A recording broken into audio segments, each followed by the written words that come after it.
இந்து அறநிலையத்துறை அமைச்சர் ரமேஷ் கிட்டேயே 4000 ரூபாய் ஆட்டையை போட்டிருக்காங்க அங்கே இருக்கக்கூடிய அர்ச்சகர். இந்த மாதிரி விஷயம் திருச்செந்தூர் கோயிலில் மட்டும் நடக்கல, நிறைய கோயிலில் நடக்குது. உங்களுக்கு விஐபி தரிசனம் வேணுமா, ஸ்பெஷல் தரிசனம் வேணுமா, என்கிட்ட 500 கொடு, 1000 கொடு, 2000 கொடு அப்படின்னு கூட்டிட்டு போய் சாமியை பக்கத்தில் வச்சு காட்டுறேன்னு கூட்டிட்டு போறாங்க. மினிஸ்டர் என்ன பண்ணியிருக்காருன்னா ரொம்ப சிம்பிளா மாஸ்க் போட்டுட்டு மக்களோட மக்களாக தான் போயிருக்காரு.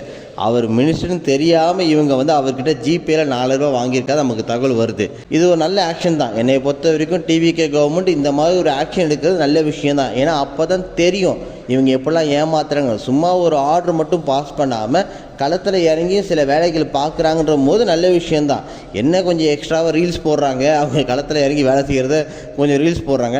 நல்ல விஷயம் பண்ணுங்கள், ரீல்ஸ் போடுங்க, நான் அதெல்லாம் தப்பு சொல்ல மாட்டேன். நீ என்னடா டிவிகே கவர்மெண்ட்டுக்கு சப்போர்ட் பண்ணுறியா, நீ என்ன டிவிகே கவர்மெண்ட்டுக்கு சொம்பு தூக்குறியா அப்படிலாம் கேட்க வராதிங்க. என்னோட சேனலே நிறைய வீடியோவை கவர்மெண்ட் செய்யக்கூடிய தவறுகளை சுற்றி காட்டி பேசியிருக்கேன், நிறைய வீடியோலாம் போட்டிருக்கேன். ரீசெண்டாக கோயம்புத்தூர் நடந்த பாலியல் வன்கொடுமை அதை பற்றிலாம் கூட நான் பேசியிருக்கேன். அதனால் நல்லது செஞ்சால் கண்டிப்பாக பாராட்டலாம். தப்பான ஒரு விஷயம் இருக்குன்னா கண்டிப்பாக அதை எதிர்த்து பேசி தான் ஆகணும், நம்ம விமர்சனம் பண்ணி தான் ஆகணும். இதே மாதிரி லஞ்சம் ஊழல் எல்லா துறையிலும் இருக்குது. தமிழ்நாட்டில் ஒரு துறை விடலை, எல்லா துறையிலும் லஞ்சம் ஊழல் இருக்குது. போலீஸ் டிபார்ட்மெண்ட் லஞ்சம் இருக்குது, வருவாய்த்துறையில் லஞ்சம் இருக்குது. ஒரு பட்டா வாங்குறதுக்கு முனிசிபாலிட்டி ஆஃபீஸ் போனால் அங்கேயும் லஞ்சம் வாங்குறாங்க. எல்லாமே ரொம்ப மோசமாக தான் இருக்குது. இதை ஒவ்வொரு துறை அமைச்சரும் நேரில் போய் ஆய்வு பண்ணணும். மறைமுகமாகவோ நேரடியாகவோ எப்படியாவது ஆய்வு பண்ணி அதை தடுத்து நிறுத்துங்க.